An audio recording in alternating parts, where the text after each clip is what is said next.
दोस्तों स्वागत है आपका अपने YouTube चैनल पर जिसका नाम है जस्ट विलेज। दोस्तों भगवान विष्णु ने कहा मैं अब तुम्हें भगवत गीता के 5वें अध्याय की असीमित महिमा का वर्णन करूंगा। बहुत ध्यान से सुनो। मध्य राज्य में पूर्व कुतुसपुर नाम का एक नगर था। वहाँ पिंगला नाम का एक ब्राह्मण रहता था। बचपन के दौरान उन्हें विभिन्न ब्राह्मणवादी गतिविधियों में प्रशिक्षित किया गया और वेदों की शिक्षा दी गई, लेकिन उनकी पढ़ाई में कोई रुचि नहीं थी। जब वे अपनी युवावस्था में पहुंचे तो उन्होंने अपने ब्राह्मणवादी गतिविधियों को छोड़ दिया और गायन और नृत्य के साथ वाद्य यंत्र बजाना शुरू कर दिया। धीरे धीरे वे इस क्षेत्र में इतने प्रसिद्ध हो गए कि राजा ने स्वयं उन्हें मंदिर में रहने के लिए आमंत्रित किया। जब वह वहाँ रह रहा था तो वह धीरे धीरे अधिक से अधिक पापी जीव में गिरता गया। वह अन्य पुरुषों की पत्नियों के साथ आनंद लेने लगा और सभी प्रकार के पापपूर्ण कार्यों और नशे में लिप्त हो गया। जैसे जैसे उसे राजा के साथ घनिष्ठता बढ़ती गई, उसे अपने पद पर इतना घमंड हो गया कि उसने विशेष रूप से निजी तौर पर राजा के सामने दूसरों की आलोचना करने में आनंद आता था।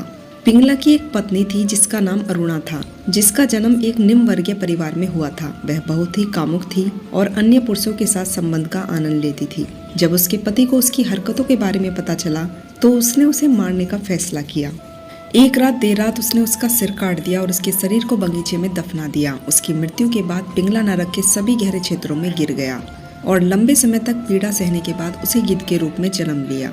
कई पुरुषों के साथ स्वच्छंद रूप से आनंद लेने के बाद अरुणा यौन रोग से ग्रसित हो गई और उसका युवा शरीर जल्द ही कुरूप और अनाकर्षक हो गया। जब वह मर गई तो वह नरक में चली गई और लंबे समय तक पीड़ा सहने के बाद उसे मादा तोते का शरीर प्राप्त हुआ। एक दिन वह तोता इधर उधर भोजन तलाश कर रहा था।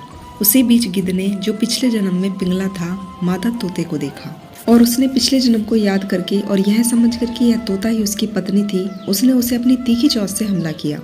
तोता इंसान की खोपड़ी वाले पानी में गिर गया और डूब गया। तभी एक शिकारी आया और उसने गिद्ध को तीर मार दिया। गिद्ध भी गिर गया और उसका सिर एक खोपड़ी वाले पानी में गिर गया और वह भी डूब गया। तभी यमराज के दूत आए और उन्हें मृत्युलोक ले गए। उस समय वे अपने पिछले पाप में जन्मों को याद करके बहुत ही भयभीत हो गए।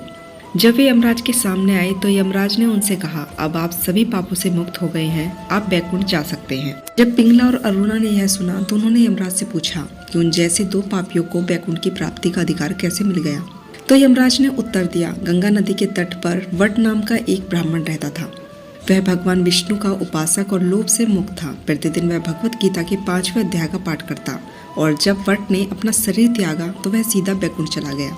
प्रतिदिन भगवत गीता के 5वें अध्याय का पाठ करने के कारण उसका शरीर पूरी तरह से शुद्ध हो गया और उस भक्त के शरीर की खोपड़ी के स्पर्श में आने के कारण ही आप दोनों को बैकुंठ की प्राप्ति हुई है। यह भगवत गीता के 5वें अध्याय की ही महिमा है।